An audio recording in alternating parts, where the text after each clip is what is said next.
these bogs need a lot of help. If they don't get it, they're going to disappear. In the past year, I guess I've put in 200 or 300 hours, quite a few of them pulling ivy and holly out of the park. This is one of our success stories for sure. This is a wonderful story that everybody should hear about. We restored this area back in 1999, and actually one of the very few times we ever had any money, and we were able to rent an excavator for a few hours who skimmed the surface of the soil, and after that we made these mounds and planted them with the sphagnum moss and the bog plants, and now 6 years later it's a perfect bog habitat. There are 26 parks within the regional district, and our job is to look after each one of those.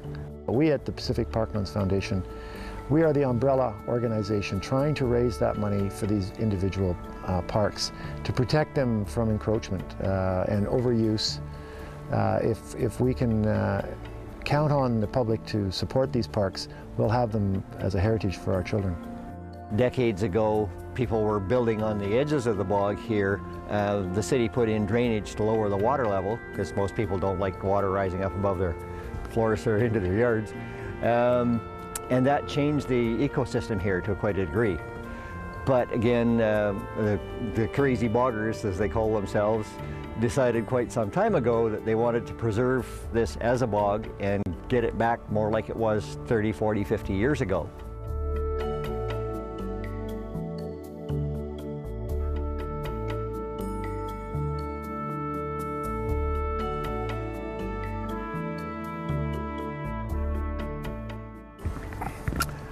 Okay, so we jump down here.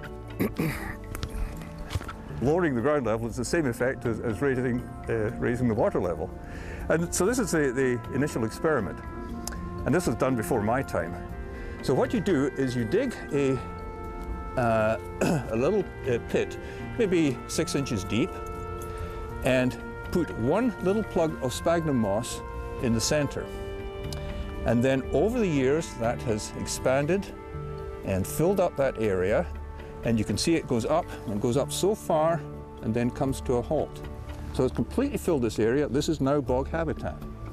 And then what happened over time is that it went over this ridge and started moving along, and it's just been moving along now over about, an 8-year period. We monitor the level of the ground very carefully using these tubes, and that gives us the water level, and from that we can then carry out elevation measurements all across the bog and find out where the water level would be in other areas.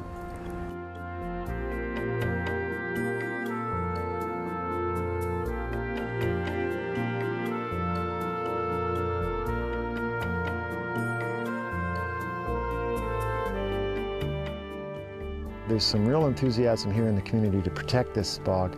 And what we're trying to do right now is go out and try and find money for this bog. And the problem, of course, is as soon as you say the word bog, the people kind of turn off. They don't understand exactly how important it is to the ecosystem here in the park. This is really characteristic of a bog.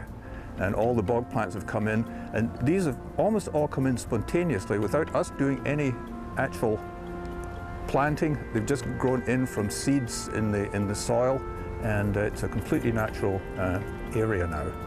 This is the area of the bog which I really love. It's one of those areas that gets neglected. The government has only so much money, and it goes to the necessities of sewers and roads and so on. And so the parks, while looked after well by GVRD, need help, and the volunteers come to us with special projects that they need done in their parks. The Vancouver Foundation has been very helpful here in this particular park. They have funded, I think it's about $15,000 now, and have, I think, really volunteered to keep an eye on this park and to probably contribute more money as time goes on.